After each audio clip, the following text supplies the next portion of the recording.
Issei Sagawa created one of the most controversial comics ever. He wasn't very good looking, his art was terrible, yet somehow this comic only helped propel him to superstardom. So how was this strange looking Japanese man able to create a comic based on him eating another human? Well, strap in as I have the answers breaking down the story, and it includes a lot of twists along the way. Content warning, this story contains subjects some may not be comfortable with. And due to YouTube finding some of the subject matter a no-no, I'll be substituting some of the words out. I was gonna pick up the original Japanese book, but it was a little hard to find due to the fact that you can only get it from Japan, and each one goes for $150 to as high as $1,000. So I went out of my way for y'all to get the translated English copy, which was published by another cannibal who was related to Sagawa. But we'll talk more about that later. As the owner of LA Manga Cafe, the only manga cafe in the West, the top seller consistently has to be horror. Why? My guess is our deep, morbid fascination with darkness. And this book I'm about to show you is a prime example. When someone is caught for such a heinous act, such as eating another person, you'd expect him to instantly be locked away forever like Hannibal Lecter. Yet this perpetrator not only walked free with no consequences, but he became an overnight celebrity. Let's talk about the infamous monster that is Issei Sagawa. But for all intents and purposes of not caring about using his name anymore, we'll call him Kobe. And this is a true story behind the manga Sagawa-san, the Kobe cannibal. Jumping into the story, the manga formatting is a bit strange as the pages are left to right like in standard languages. However, when we get into the manga section, it's right to left, Japanese reading direction. Just mentioning this because it threw me for a loop on my first read. It began on June 10th, 1981. It's 3:30 p.m. in sunny Paris. A disturbing scene unfolds before our eyes. A woman is sitting behind a desk, reading a book facing the wall. Footsteps approach her. A barrel is pointed to the back of her neck. Bang! A shot goes off. A thin, expressionless man is holding the weapon. Crimson begins to ooze onto the table. He stares at her behind. We get into an uncomfortable close-up of her face. She's so pale, Kobe comments. A tear runs down the girl's face. We then get into a close-up of a man profusely sweating and has a crazed look on his face. He says, "It is dead." The killer has a teddy bear sitting on his TV, judging him with laser focus as the scene unfolds. "A geranium hides me from potential witnesses," he comments, staring through the window waiting for nightfall, stating that the stage is set when the room turns yellowish gold.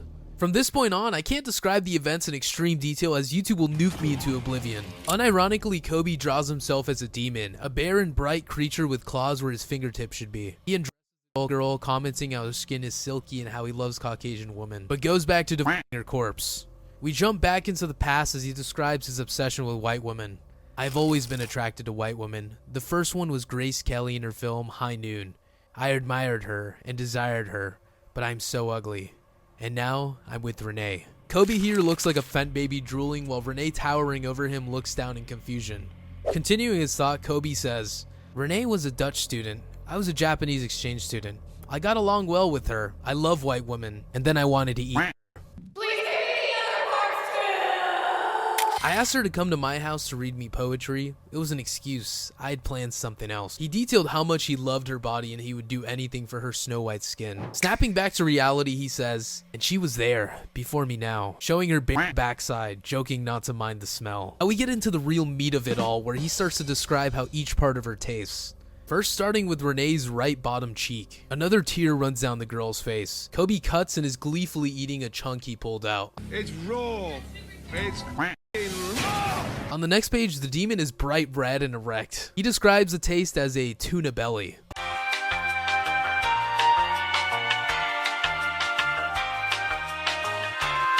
Although compared to other cannibals, they believe the meat tasted way differently. For example, Armin Meiwes was Germany's most infamous murder cannonball. He met a man on the internet who offered himself to be eaten. So Armin agreed to cook him. Reportedly, he said that the flesh tastes like pork but stronger. Jeffrey Dahmer needs no introduction thanks to Netflix. He said that meat tasted like filet mignon. Lastly, Karl Denke, the man who inspired people like Hannibal Lecter or the Texas Chainsaw Massacre. He took out an estimated 42 or more people. At the time, no one knew the dark side of him. He was a kind butcher to their community. Karl would cut down and sell human meat to markets. He labeled all his jars as pickled pork. So if 2 out of 3 of the top cannibals in history says it tastes like pork, then we probably have to take their word for it. I personally think maybe it would taste like carne asada, not that I would know. It's safe to say most of these guys did it for sexual gratification or because of trauma. You get a portrait of Renee in a red dress with a seductive pose. The caption says, "Alive, Renee was already very white." Juxtaposed to the right is a colorless drawing of the wound Kobe opened up and is removing a piece of meat. This caption says, "Meat, meat, a pile of meat." We cut to the behind of Renee as Kobe has pointed out he has an obsession with. He now wants to eat her thighs. So he takes out a steak knife from earlier and cuts down the muscle. His reaction is a mixture of uneasiness and excitement. Yum yum, the taste is delicious regressive. We zoom in again at another bottom half image of the girl. The word meat is written all over the page. For Kobe, appetite rhymes with libido. He admits that the act is his own dark way of finding pleasure, saying no one would understand him and that he's rejected. Well, duh. Kobe moves on to other parts like thigh, nose, private parts, and chest. He then proceeds to commit disgusting acts upon her body, like cutting her up, taking her and cooking it. He rogged her body, eventually getting himself on her. Later, he cut her head and pranced around with it. In the end, he cut her into pieces and left some in the fridge and disposed the rest of her into suitcases he was going to throw out. The memory seemed to be burned into his mind as the scene unfolding is graphically detailed, involving a head where it shouldn't be. And again, I'm going to have to censor 90% of this.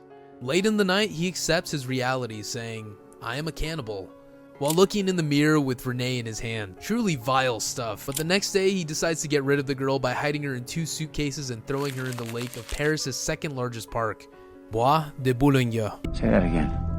Bois de Boulogne, de Boulogne, de Boulogne. Why you bullying me? I'm paying, wanna put 10 shots. The absolute genius decided to go out during the day. When arriving, he instantly gets strange looks from the park goers, who find him to be sus. So he decided to wait to get his stars down in order to not get caught. Kobe planned to drop the bags in the lake. However, he opted out to wait until sunset. It's here where he says that he walks away from his bags, leaving them by a bench to watch the sun lower into the lake. A man approaches and opens up Kobe's bag. A scream comes from behind Kobe. "A murderer!" Man reveals a person cut up in the bags. Kobe was then arrested on the afternoon of June 12, 1981. Newspapers all over France and Japan exploded. Cut to Kobe in jail. Even after getting caught, this man was a degenerate. Bro said he was so bored that he beat his meat even when the guards told him to stop. An incident occurred during visiting time for other prisoners. Kobe ran into a visitor in the room and almost essayed her. That's when he was taken and declared insane due to that situation, him singing all day, and most importantly getting bailed out by his rich father. Kobe understood that he should have been put down by the French government, drawing about a Dutch executioner wanting to cut Kobe down in front of Renee's brother. Sagawa draws his bottom facing the man, making fun of his escape, even mentioning that no execution occurred or else this manga wouldn't have existed, although he lamented that people still insulted him, ending the manga on the note that anything he drew may have not happened that way, that only Renee and God know, drawing a very flattering portrait of Renee and an angelic crown above her. But this is far from the end, and it's here where the manga ends and the rest of the book becomes a light novel.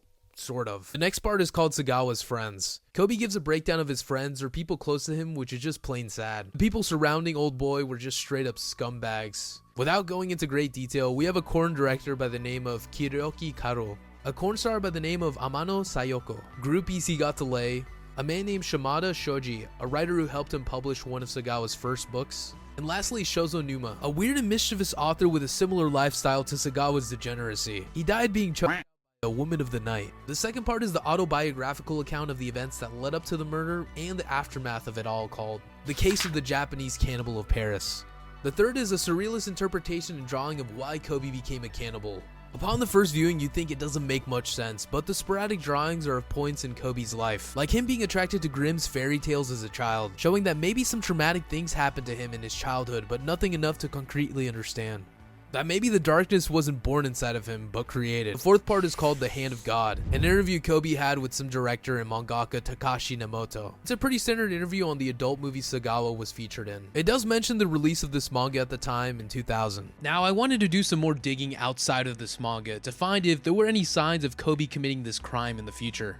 Firstly, he said that he was born a cannibal. Even before his birth on April 26, 1949 in Kyobi, Hyogo Prefecture, to wealthy parents, Sagawa believed his father's seed was deadly. That is quite the sentence. Sagawa's father, Akira Sagawa, was a businessman who had served as the president of Kurita Water Industries, and his grandfather had been an editor for the Asahi Shinbun, which to this day is one of the top 5 newspapers in Japan. Not much is mentioned about his mother. As a child, due to his fragile health and small intestine issues, he developed an introverted personality, leading to his interest in literature. He claimed his first cannibalistic desires emerged in first grade when he saw the quivering meat on a male classmate's thigh, and thought to himself it looked delicious, though he clarified he was not homosexual. That's important.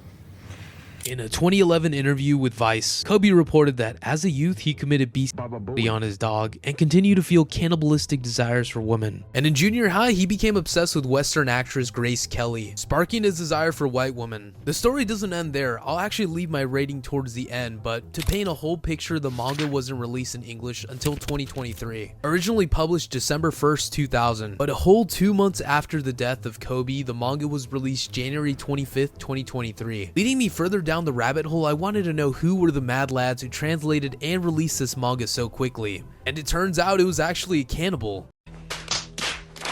Serial Pleasures Publishing is a publisher that not only sells books based on serial killers, but is owned by the website Serial Pleasures, which is an online shop where you'll find serial killer collectibles, murderabilia, and adult products. What do you mean by that? So you'll find authentic artwork or objects owned by crime celebrities. Jeffrey Dahmer, Richard Ramirez the Night Stalker, and even Issei Sagawa's objects were on the site or collected by the site owner at one point. A very interesting man by the name of Nico Clock, a French artist and convicted serial killer.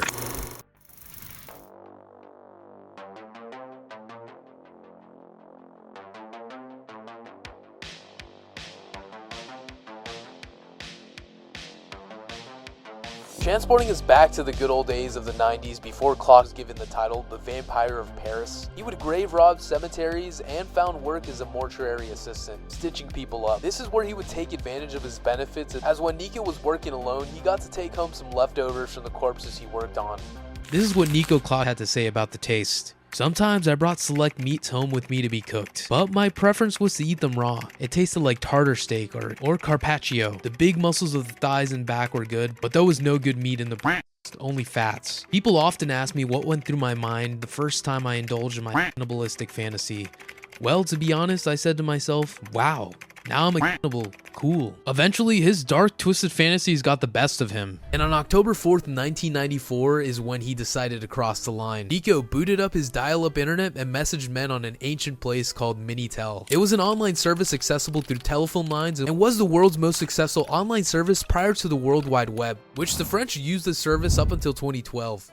Nico got in contact with a man by the name of Thierry Bisognet. Both messaged back and forth, Nico promising to hook up with Thierry. But when arriving at Thierry's place, Nico ambushed the man as he entered his home, leaving behind a grisly and cruel scene. However, when trying to forge Thierry's checks, he got caught. But the thing is that there may have been up to 7 more victims from Nico, since the police tracked down identical cases around Paris that year. But nothing definite linked him to the crime, so he got locked up for 12 years. A charge of grave robbing and the Big M. Okay. But later on in life, Nico got in contact with none other than Kobe. Nico looked up to him, listing him as one of his top 3 women consumers. And the rest is history, as they became pen pals over 10 years, exchanging a little more than a dozen letters. Even once offering to fly out to Nico and his wife for them to eat him. He sent me a letter a few weeks later, and he was asking if me and my girlfriend wanted to eat him. If you want to check out more details on Nico Clock and him talking about Issei Sagawa, you should check out Akidira's video interviewing him. Nico got to publish Kobe's works after his death in 2022, probably making a good amount of change from it and other books he has on serial killers. Keep in mind the manga wasn't Kobe's only work. He made a bag off of multiple books. Extremely Private Beauty Fantasy, Hellfire, In the Fog, Truth in the Mist, Boy A, Not Insane, Messages from Multiple Personality, and a lot of other books and countless movies and TV shows. And an interesting fact is that Kobe had a pretty active sexual life. Despite bro's looks, Kobe was very lucky with the ladies, and got laid quite often. He'd graphically detail his encounters with prawn stars to fangirls who had fantasies of by Kobe. There's a great Vice interview documentary on him that you should check out. His weirdest encounter has to be from there, when a TV producer hired a 21-year-old adult actress named Yuri Satonaka to live and sleep with Kobe for 24 hours. He failed to mention to her that Kobe was a cannibal, only stating that he was an interesting writer. So we get a pre-cam interview with her before she goes inside of the apartment. After the 24 hours of Yuri and Kobe living together and smashing, He and the camera crew casually explained Kobe's past. Yuri's face was horrified. Even while her eyes were censored, the young girl's soul quite literally died on the spot, while Kobe devilishly enjoyed every moment of her innocence getting taken. We have him talking about this event as he's commentating over the video 15 years later on the Vice documentary. He quotes, "Sometimes I wonder why I did such a horrible thing. The only thing I regret, not eating Renee alive." So my concluding thoughts is that I gotta give this manga a 5 out of 10. Some of the negatives was that the art was shit, there were too many dicks drawn, and only about half of the book is manga oriented. And here are my positives, if you can call them that. You'll get the insight into the mind of a cannibalistic psycho. Not many, if any, cannibals get to eat someone and document all their thoughts on the matter for over 40 years. As much as you can say the guy was a terrible human being, he was at very least an interesting engagement cow. As many shows, magazines, movies, and any other form of media milked Kobe for all he had. Eventually, he got his in the very end. I can't say I'd recommend this for anyone other than those who have morbid curiosity. The manga was overall repulsive at times, especially showing the full autopsy of Renee at the very end. Kobe pulls no punches when it comes to his art, and I believe he revealed more than what he meant to with his hypersexualized gory glory. This guy is not remorseful of his actions done to his victim Renee. All he did was act like a professional victim, and it worked. He got girls, money, fame, and fulfilled his dark fantasy. But again, he got everything paid in full at the end, dying November 24th, 2022 of pneumonia. It's hard to have any sympathy for a murderer of an innocent girl, but you truly do get to look into the mind of a serial killer. I gotta respect the publisher for keeping it all in. This has been Louis from LA Manga. If you made it this far, comment, I'm vegan.